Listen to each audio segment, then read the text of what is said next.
Let's see what's coming up in today's lesson.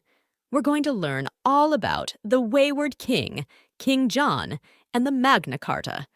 First, we'll preview the core vocabulary to help us understand the story better. Then, we'll read the chapter aloud together. Okay, boys and girls, before we dive into reading our chapter today, let's spend a few minutes previewing some of the core vocabulary words that we'll encounter. Understanding these words will help us understand the story better. Are you ready?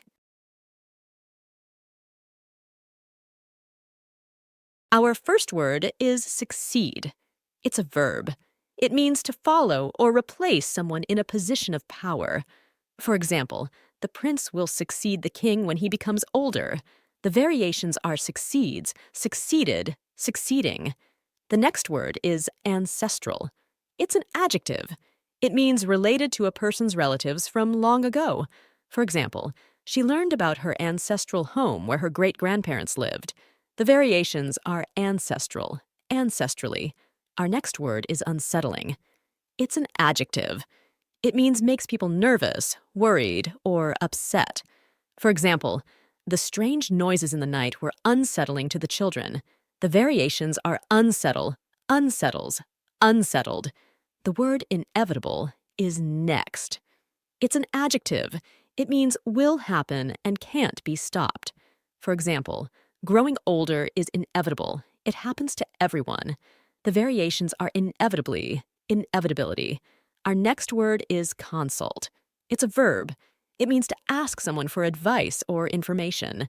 For example, the student decided to consult the teacher about the project. The variations are consults, consulted, consulting. The next word is humiliation. It's a noun. It means a feeling of embarrassment and shame. For example, he felt a sense of humiliation when he tripped in front of everyone. The variations are humiliations, humiliate, humiliating. Our last word is ballad. It's a noun. It means a simple song, usually telling a story. For example, the ballad they sang told a story of adventure and bravery. The variations are ballads. Well, it's time to read our read-aloud. The Wayward King, King John and Magna Carta. King Richard I died in 1199 CE. Although he had spent very little time in England, people there still mourned the death of Richard the Lion-Hearted. Many people had taken up arms and followed this royal crusader to the hot deserts of the Middle East. Many fought alongside him in battle. Without children to succeed him, Richard's youngest brother John became the next king. King John was not as popular as his brother. For one thing, he failed to hold on to some of England's lands in France.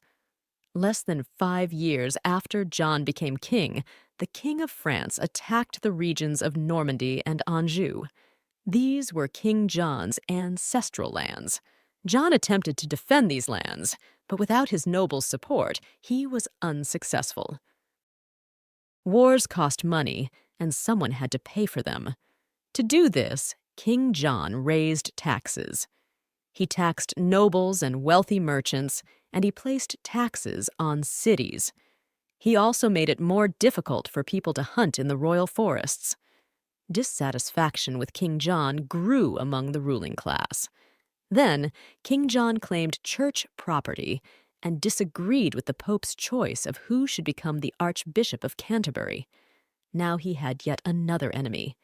In fact, the Pope was so angry with King John that he instructed the priests in England to limit church services. Most people were prevented from participating in the daily and weekly rituals of the church. These were unsettling times indeed. 2 years later, in 1209 CE, the Pope excommunicated King John. Many of the English lords were now completely dissatisfied with their king. The king was just as unhappy with his nobles. As a result of the feudal system, nobles had a huge amount of power. King John wanted to lessen their power and claim some of their land. The nobles wanted to limit the king's authority. A major conflict was inevitable. Eventually, King John agreed to the Pope's candidate for Archbishop of Canterbury. But by this time, some of the more powerful nobles had already decided to act against him. In 1215 CE, following another English military defeat in France and additional taxes, these nobles rebelled and turned against King John. They captured London. For a short time, there was a military standoff between the rebellious nobles and King John. In the summer of 1215 CE, both sides agreed to talk about their differences. After much debate, the nobles presented King John with a list of demands. These demands were written down in a document that later became known as Magna Carta, or Great Charter. The charter would guarantee a list of rights to the barons, the townspeople, the church, and freemen. The king was required to consult with the nobles if he wanted to make new laws. The king was also subject to the law of the land. Essentially, Magna Carta limited the king's authority. King John was not pleased. However, it soon became clear that if he did not agree to the charter, his nobles would continue to rebel. In June 1215 CE, an official seal was placed on Magna Carta.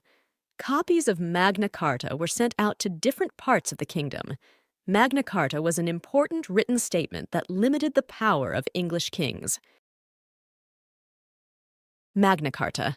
Magna Carta really only benefited some members of society: feudal lords, the church, the merchant class, and, in a general way, all freemen. Still, the document stated that the king must consult with others if he wanted to make new laws or raise taxes, and that courts must recognize the rule of law. In this respect, it is considered to be one of the most important documents in English history. Many of the ideas in this document have been included in the constitutions, or governing documents, of modern democracies. King John did not have to endure this humiliation for too long. 4 months later, he died of a fever as conflict continued to rage throughout England. King John's son Henry was crowned king of this troubled land. Henry III was just 9 years old. Within 50 years of King John's death, England would have a new governing body, or parliament.